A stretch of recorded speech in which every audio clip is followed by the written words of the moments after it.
Finding love in the time of COVID presents new challenges. While fewer people are meeting in person, dating apps report a surge in online communications and usage, including video chats. Joining us now to discuss the practicalities and pitfalls of dating during the pandemic are the hosts of the Dateable podcast, Julie Krafschick and Yue Xu. They're both joining us by Skype in San Francisco. Ladies, thank you for joining us. Thanks for having us. Dateable is a 1-hour podcast that you've been hosting for 4 years. So tell us what the dating scene is typically like in the Bay Area pre-pandemic. Well, Priya, it's tech. Being the tech epicenter, I think just doing online dating is in our DNA here in the Bay Area. And aside from that, there's counterculture of San Francisco, where I think there's a lot of non-traditional relationships that pop up, and they're widely accepted. So like polyamory, open relationships, triads, unicorns, you name it. Every other kind of configuration of a relationship exists here. Interesting. Yeah. Go ahead, please, Julie. And just like startups, I think people think they can hack their love lives, but we've learned it takes a bit more work than that. However, we can design the relationships we've always wanted by taking the traditions that serve us and ditching the ones that don't. So you've tracked several changes in the past few months to the dating landscape. Tell us what you're seeing. I think the biggest trend we're seeing, which is what we're really excited about, is that the hookup culture is dying. And if it's not dying, it's dead. And I find this very interesting because I think pre-COVID, I call this, everyone was the Oprah of kissing. You know, you stay out to make out. You're just handing out kisses. Everyone gets a kiss. But now, because of safety precautions, everyone's being more mindful of who they show their affections, especially physical affections, with. And what's lovely coming out of this is a movement that we really champion on the Dateable podcast. It's #SoberFirstKiss. It's a more mindful first kiss without any sort of intoxication, and you're able to gauge more chemistry that way.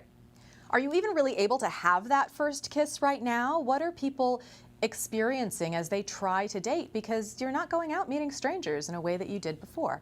Oh, people are still kissing, but they ask all the right questions. It's almost like a wellness check before you have your lips meet. Yeah, and also as a result of this, I think people are just faster to DTR or define the relationship. Like pre-COVID, we were all playing this game of relationship chicken where we were half in, half out. But now there is this fail fast mentality, like similar to the startup world. We've ditched the small talk or the date talk, and we're now doing much deeper conversations about our values and social issues with like Black Lives Matter. So we're deciding way faster if it's a match or not. And dating apps have actually been assisting with that. They've noticed this change. And some have even offered badges or icons to indicate your political or spiritual beliefs. Absolutely. Exactly. So KQED has a Black Lives Matter badge, and you put that on your bio to show that these are non-negotiables. Whether, you know, if you're not on board with this, I don't want to meet you. So I think it's really ironic because pre-COVID, technology was the very thing that singles were complaining about. They felt like technology was really hindering their connections, but now it is the very thing they're relying on again. Everyone's on the dating apps. Everyone's trying virtual dating, video dating. So technology is in again. Julie, can you detail how online dating has been expanding? Yeah, I mean, we've seen a lot of people that were resistant to online trying apps for the first time, especially because it's just not as easy to meet people in real life as much as it was before. We've also noticed that people are a lot more active on Facebook groups, in TikTok, and other ways that people have met each other that aren't traditional dating apps, but still digital.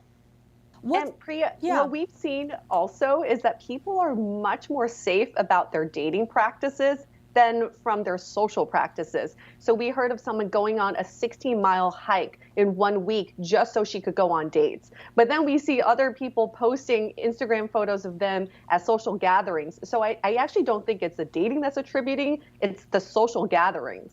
And so what kind of precautions are people taking before they go out on a date? And what kind of questions are they asking of potential new people they would meet? Yeah, people are just a lot more direct. So people are asking questions like, how many people have you been seeing? Have you been socially distancing? Do you wear masks? Or even, have you been tested? And I think a lot of times they'll stick with the video dates at first until they've built up that comfort and rapport and can then consider the socially distanced date. And what does that look like? Is a socially distanced date? Well, there's the basic level. So there's the hiking, there's picnics in the park, there's walks, there's city tours. But then you get to the next level of creativity. So we've seen a lot of very interesting dates where people go on miles long bike rides. They're just getting really active. They're going rollerblading. They're doing walks around their neighborhood. But I think virtual dating is where they really take it up a notch, where we've seen really creative ways of doing like virtual city tours and doing Top Chef with each other, doing like a cooking competition with each other, or virtual museum tours. Everyone's flexing their imaginary muscles right now. Let's talk about the other side of this, that young people and single people, since the pandemic started, have reported higher rates of loneliness. Are you seeing that reflected in the community? Yeah, I mean, I think there's a difference about being alone and feeling lonely. Like I've been quarantined alone, and at first it was scary, but I feel like now it's empowering, especially as I'm hearing more of these love stories of people finding relationships during this time. And I think also we can't have amnesia that dating was perfect before, and this is giving us an opportunity to redefine the dating culture we once complained about. In what ways is it being redefined? You were mentioning that you're having more serious talks early on, the sober first kiss. Anything else you'd mention? I think people are just way more mindful about what is it that they want. So this really relates to our idea of dating me first. We recently had an episode with a guest who suddenly found herself to be single right before shelter in place. And she chose this time to date herself first. And so she did a lot of personal development. Also just to figure out, what is it that I want in a relationship? Another popular episode we had was called Relationships. Do I even want one? So these are great ways to just know that the point is activities have paused, but your personal development and your emotions haven't paused. You can still progress in those areas. Some people are also worried that they could be losing some precious time here by putting dating on hold if they're hoping to get married, have children. Have you heard this, and what do you say to those people? I think in the beginning, everyone was panicking. Oh my goodness, my precious time. I'm putting my life on pause. But I think now, a few months in, we're seeing the opposite. People are feeling more empowered and they're feeling more liberated. They're feeling that this is a time that they needed to, one, hibernate like bears would do, and also just recalibrate to figure out like, what is it that I really am looking for in my love life. Julie Kravchuk and Yue Xu with Dateable. Thank you so much for joining us today. We appreciate it. Thanks, Priya. You. To learn more and catch up on their episodes, visit Dateable at dateablepodcast.com.